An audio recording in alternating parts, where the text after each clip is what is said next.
Sur la photo, vous voyez la plaque d'accueil du cabinet du ministre wallon du bien-être animal. Je vous explique pourquoi c'est tellement unique, parce que je pense qu'en Europe, effectivement, on est le seul pays où le bien-être animal comme compétence est dans la titulature du ministre. Donc, en Belgique, le bien-être animal en tant que compétence politique est géré de façon assez unique. Il existe dans cette manière une dynamique positive à laquelle Gaïa a fortement contribué. Dans cette présentation, je vais essayer de vous donner un aperçu de l'évolution de la compétence politique du bien-être animal et de sa situation actuelle. Une partie importante du travail de Gaïa se focalise donc sur le monde politique, puisque c'est évidemment une manière indispensable d'obtenir du changement en faveur des animaux. Une des particularités du bien-être animal en Belgique est que cette compétence ne dépend plus du ministère de l'Agriculture.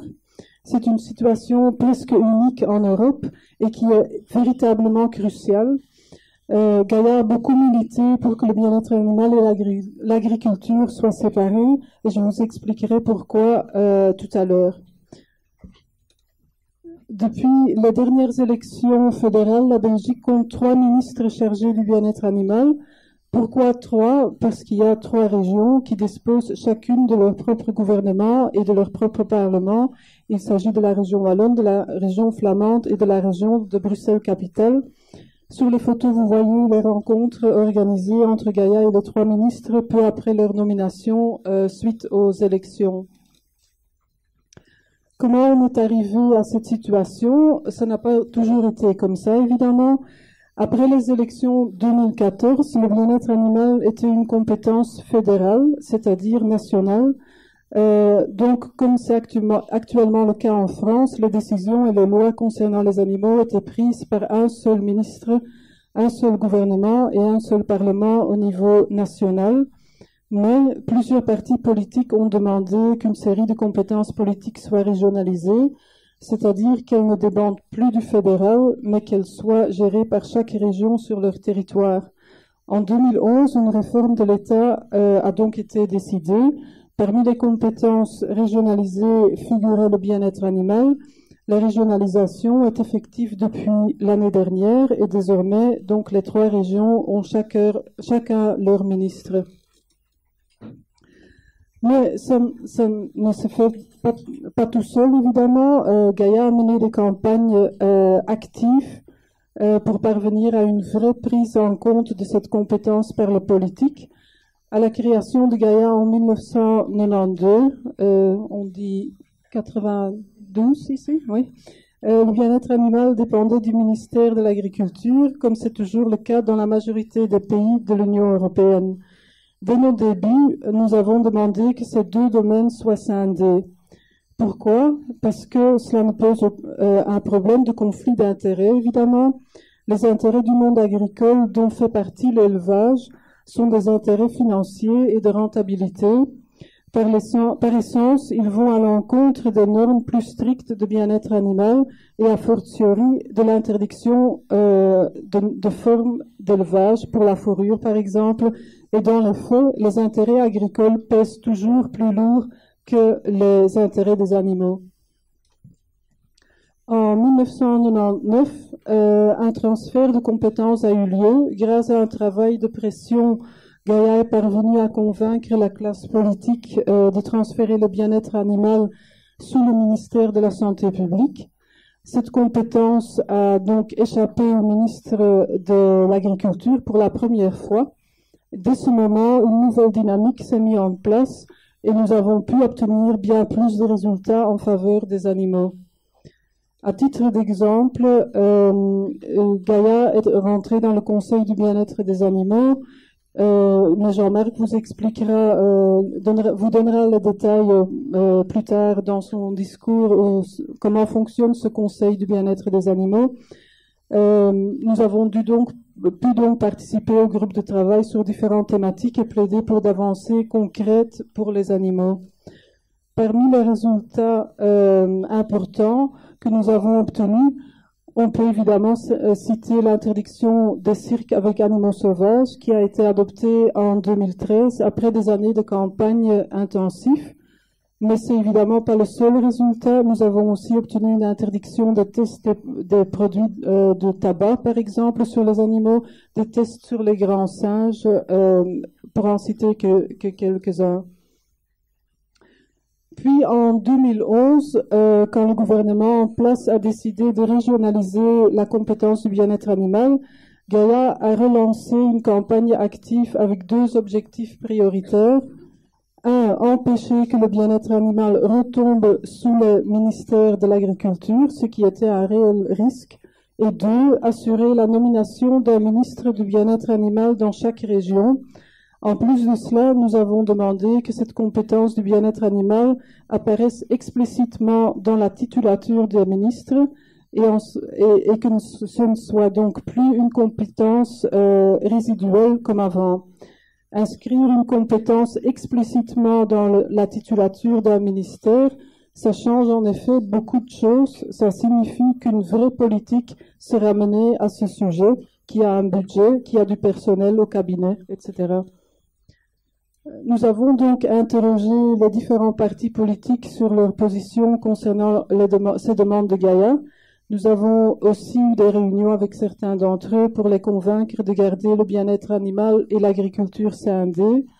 Et sur la base de leurs réponses, nous avons organisé des actions de sensibilisation à l'approche des élections pour informer les électeurs des positions de ces partis.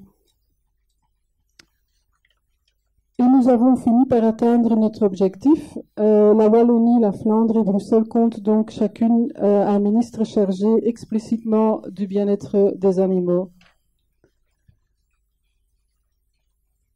Lors de notre journée des membres de Gaïa en 2014, en octobre dernier, nous avons invité ces trois ministres pour un débat croisé.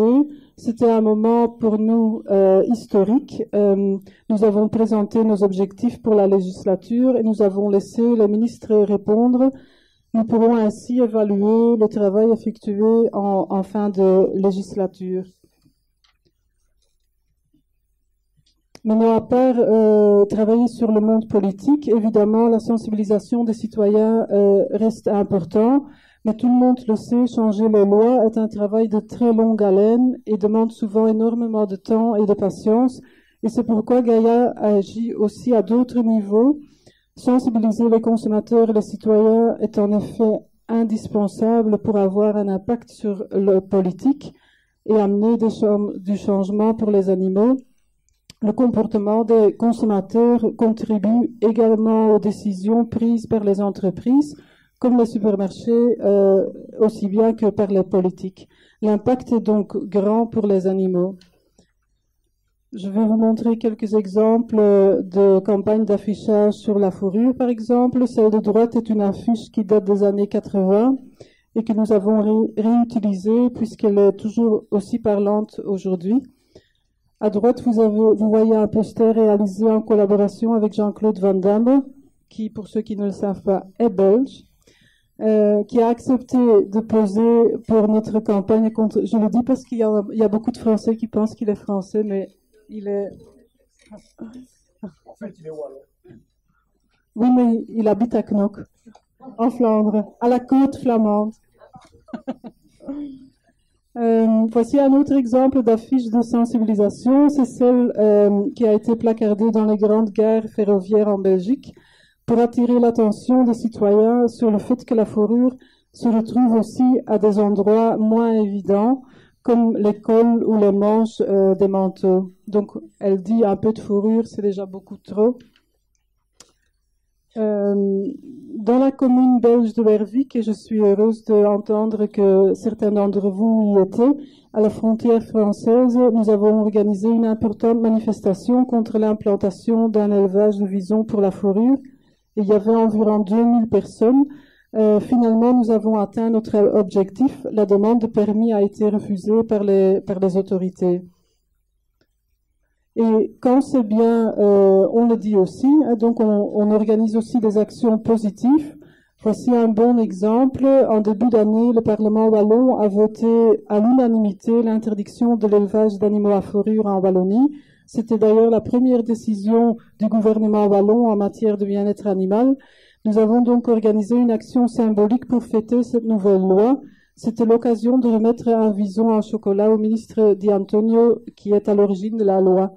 Donc je trouve que c'est très important de pas uniquement faire des actions négatives, mais aussi des actions positives. Celles-ci, bien sûr, sont un peu moins positives, mais ce sont quelques exemples de nos campagnes d'affichage contre le foie gras et la pratique du gavage des canards et des oies.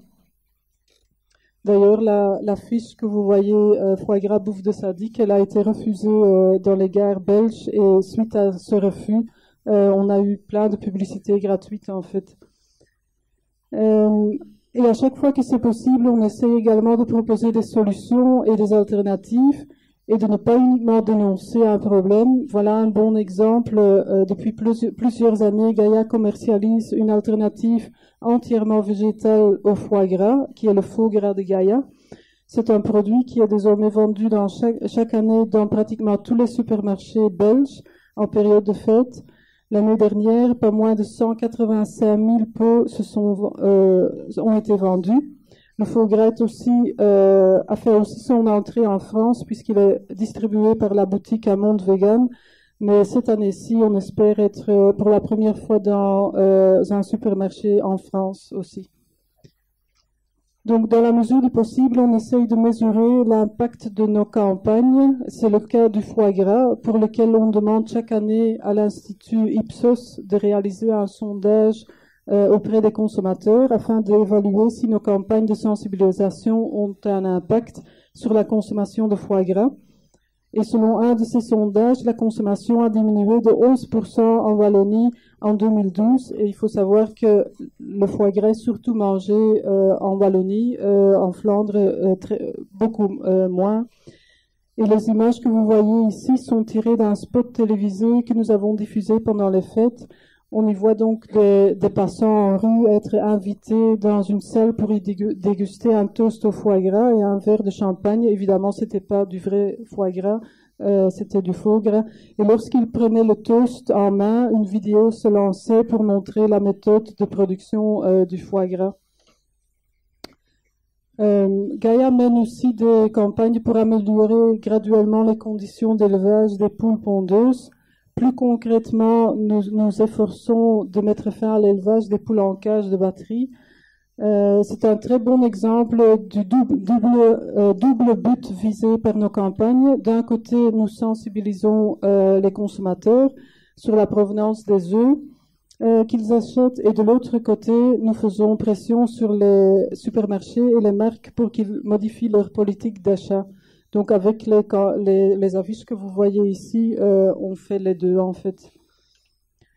Et on peut dire qu'on a atteint des résultats importants avec cette campagne qu'on appelle la campagne Boycott Cut. Actuellement, plus aucun supermarché belge ne vend des œufs frais issus d'élevage en cage. Et en outre, de plus en plus de marques alimentaires, mayonnaise, biscuits, de chaînes de restaurants et de supermarchés n'utilisent plus d'œufs de cage dans les produits qu'ils utilisent. Donc, les œufs, il y a les œufs frais, mais il y a aussi les œufs, bien sûr, qui se trouvent dans les biscuits et les sauces. Les manifestations sont aussi un moyen d'action qu'on utilise quand nous estimons qu'elles peuvent avoir un impact. Donc, on ne fait jamais des manifestations juste pour le plaisir de manifester. C'était le cas récemment pour réclamer l'étourdissement obligatoire des animaux avant l'abattage, sans exception pour les abattages rituels. Pour parvenir à ce résultat politique, nous avons notamment organisé une grande manifestation à Bruxelles en septembre dernier. Et il y avait près de 10 000 personnes qui ont participé. Donc, c'était en Belgique, en tout cas, c'était du jamais vu. Je pense pas que pour les animaux, on avait eu ce nombre de gens dans les rues. Vous voyez d'ailleurs ici Jean-Marc de nos côtés, comme d'habitude, oui. C'est une chanson de Claude François. Alors, le troisième volet de notre travail, important aussi, consiste à faire pression sur le monde des entreprises. C'est un autre aspect de notre travail, puisque le changement au niveau politique met du temps à être obtenu, comme je l'ai déjà dit. Et l'objectif est évidemment d'obtenir des engagements toujours plus importants en faveur des animaux. Nous le faisons par nos campagnes contre la castration chirurgicale des porcelets, contre le foie gras, contre l'utilisation des œufs de poule en cage. Et concrètement, nous demandons aux supermarchés de modifier leur cahier de charges.